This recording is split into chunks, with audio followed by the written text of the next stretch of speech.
ju lexoni Kur'anin famulart, por nuk veproni sipas përmbajtjes së tij. E lexoni Kur'anin, por nuk i zbatoni urdhëresat e tij, nuk i zbatoni urdhëresat e Allahu xhaleshanu.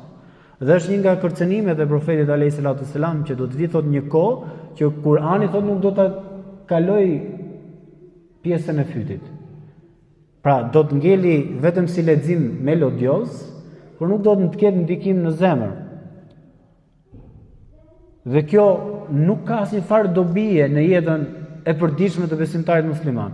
Dhe në fakt edhe sot që po flasim, më shumë i jepet rëndësi një recituesi të bukur, që ka një zë të bukur, edhe ti mahnitesh nga zëri i tij, ndërkohë një dietar që të shpjegon përmbajtjen e atij ajeti që ai e lexon bukur, ti nuk ja vendos rëndësi fare. Më shumë kënaqesh dhe emocionohesh me zë, se sa kënaqet zemra dhe emocionohesh me kuptimin e ajetit Allahu xhaleshanu.